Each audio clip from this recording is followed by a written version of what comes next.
Berita Sumsel 24 jam hari ini.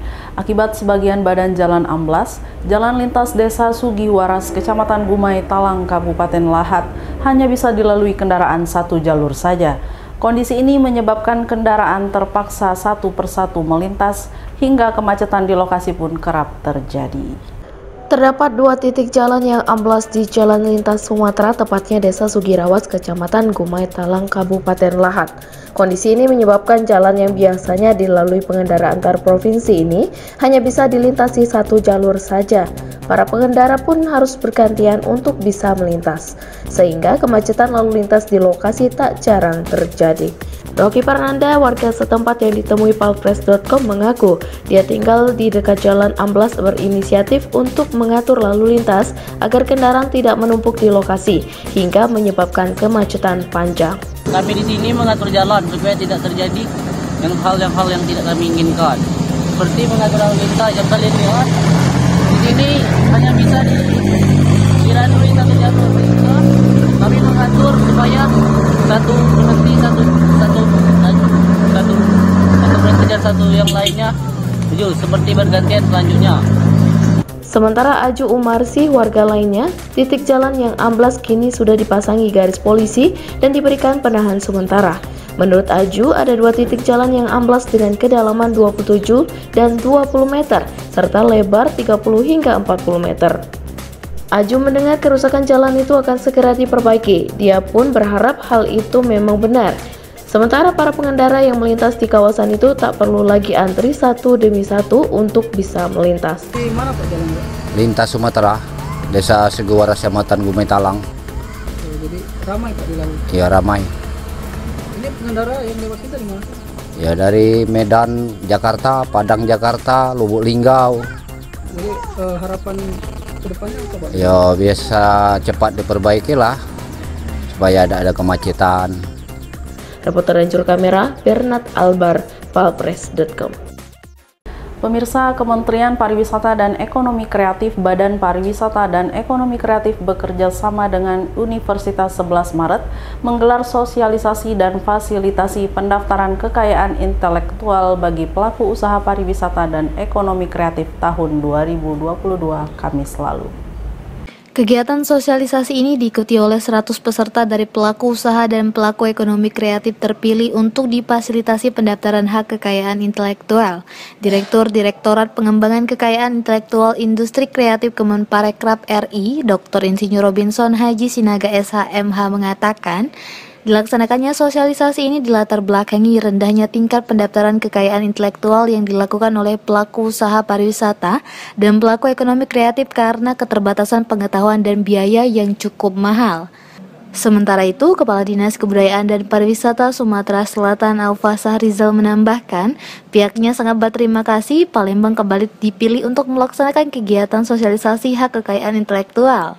Reporter dan juru kamera Betanika Susmanda, palpres.com.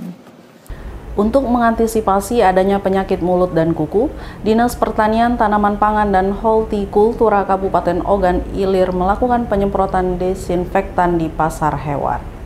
Kepala Dinas Pertanian, Tanaman Pangan, dan Hortikultura Kabupaten Ogan Ilir, Abi Bakrin Sindi, mengatakan penyemprotan disinfektan untuk membasmi virus PMK tidak hanya dilakukan di sekitar pasar hewan, tetapi juga sekitar kandang-kandang peternak. Ia menyatakan pihaknya rutin melakukan pengecekan kesehatan hewan ternak macam sapi, kerbau, kambing, dan domba. Kami sebagai petugas pengecek kesehatan hewan mau ngecek kandangnya Pak Hakim, yang sapi-sapinya insya Allah akan dikirim ke kandang berkah Batam. Jadi coba kita cek apakah sapinya memang sehat atau seperti apa, dan memang kalau memang nanti ternyata kita temukan tidak sehat, ya kita tidak akan kirim. Ya. Gitu.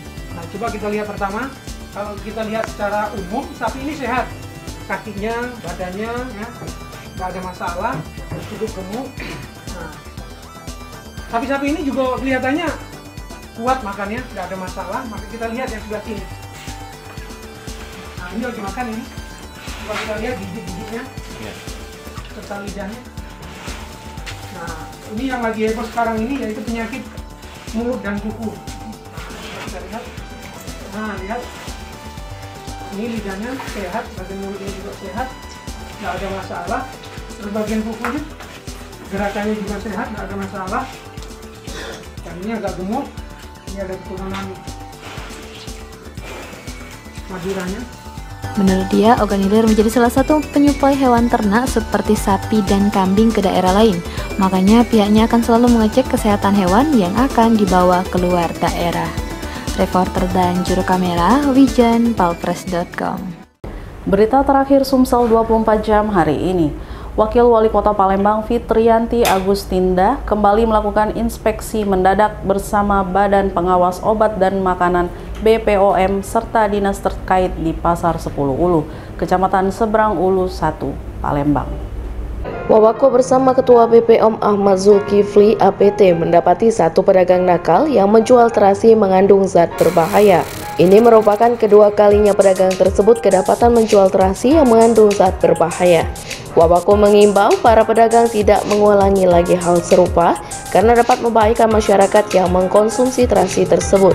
Wawako juga berharap BPOM menguji kembali beberapa sampel yang diambil.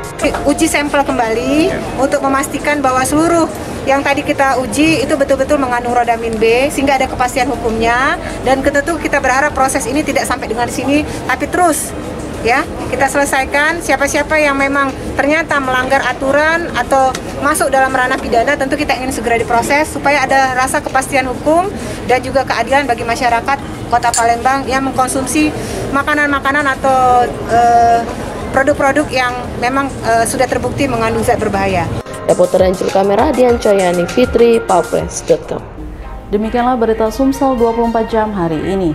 Jangan lupa untuk mendukung program kami lainnya di YouTube Palpres Official seperti podcast Cukup Pedes, Basing, Budak Lorong, Ternyata Bukan Mistis, Sidak, dan Ruang Cerita bersama Kakak Juli. Saya Betani Kasusmanda, sampai jumpa.